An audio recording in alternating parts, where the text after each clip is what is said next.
Good evening everyone. Welcome to Saram Sampathrao education. Myself Venkat, I am the faculty here. ఇప్పుడు మనం discuss అయ్యే టాపిక్ ఏంటంటే CAR T-cell థెరపీ. సో ఈ CAR T-cell థెరపీ అనేది దేనికి యూజ్ చేస్తామంటే క్యాన్సర్ ట్రీట్మెంట్ కోసం యూజ్ చేస్తాం. సో ఈ CAR T-cell థెరపీలోనే ఒక థెరపీ పేరు ఏంటంటే NexCAR19. సో దీన్ని కూడా మనం క్యాన్సర్ని ట్రీట్ చేయడానికి తీసుకొచ్చాం.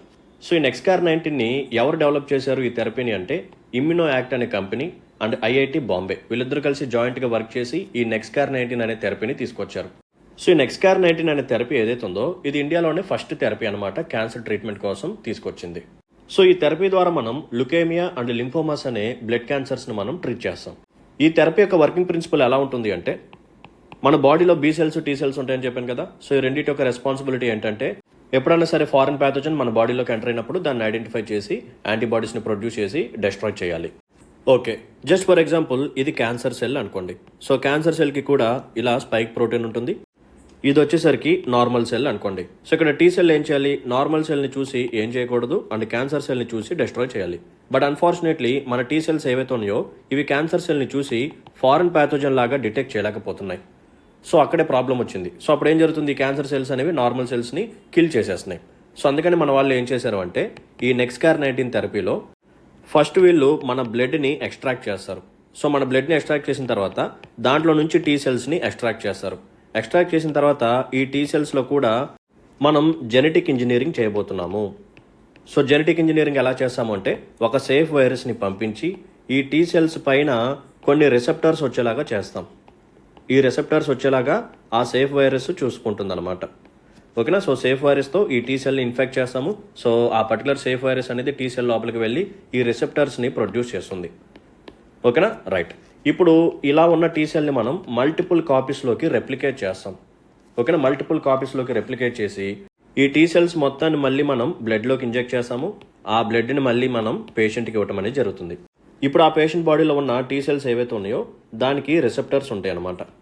సో ఈ రిసెప్టర్స్ పేరేంటంటే కైమరిక్ యాంటీజెన్ రిసెప్టర్. అందుకని దీన్ని CAR అని చెప్పి పిలుస్తాం. CAR T-cell థెరపీ అంటాం కదా, ఇందుకనమాట కైమరిక్ యాంటీజెన్ రిసెప్టర్ అనేది వస్తుంది.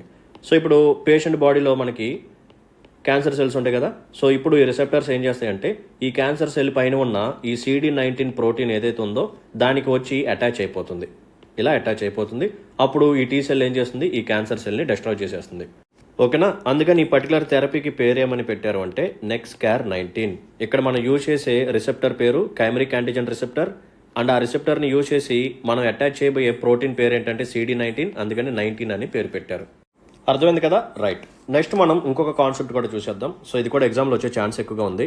సో కాన్సెప్ట్ పేరు ఏంటంటే స్టెమ్ సెల్ థెరపీ. ఓకేనా, స్టెమ్ సెల్ థెరపీ. ఫస్ట్ మనం చూడాల్సింది ఏంటంటే స్టెమ్ సెల్స్ అంటే ఏంటి. సో స్టెమ్ సెల్స్ అంటే ఏం లేదమ్మా, సో వీటి నుంచి మనకి రిమైనింగ్ సెల్స్ అనేవి క్రియేట్ అవుతూ ఉంటాయి. నథింగ్ బట్ మన బాడీలో డిఫరెంట్ టైప్స్ ఆఫ్ సెల్స్ ఉంటాయి కదా. లైక్ బ్రెయిన్కి సంబంధించిన సెల్స్, మజిల్కి సంబంధించిన సెల్స్ అండ్ బ్లడ్లో కూడా కొన్ని సెల్స్ ఉంటాయి లైక్ WBC, RBC. సో ఈ సెల్స్ అన్ని మనకి ఎక్కడి నుంచి వస్తాయి అంటే ఈ స్టెమ్ సెల్స్ నుంచే వస్తూ ఉంటాయి.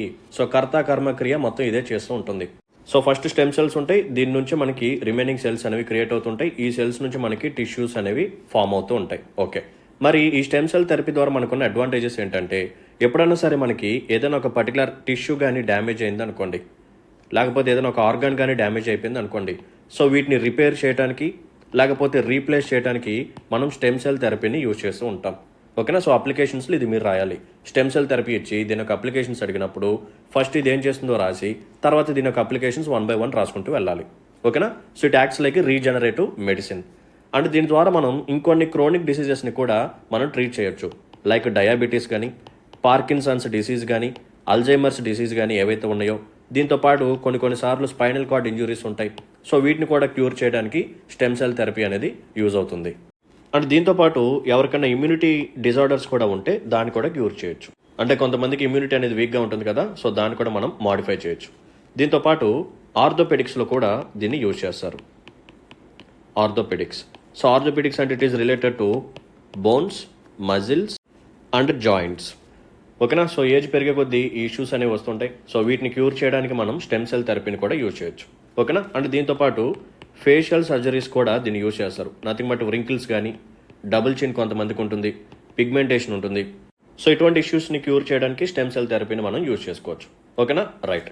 సో దీంతో మనం సక్సెస్ఫుల్గా car T cell therapy as well as stem cell therapy రెండు ఇంపార్టెంట్ టాపిక్స్ని చూసాము. సో జాగ్రత్తగా చూసుకోండి. అప్లికేషన్ ఓరియంటెడ్లో క్వశ్చన్స్ వస్తే ఇలాగే వస్తాయి కాబట్టి సో బాగా రాయండి. రైట్. నెక్స్ట్ సెషన్లో కలుద్దాం. Until then take care. Bye. Jai Hind.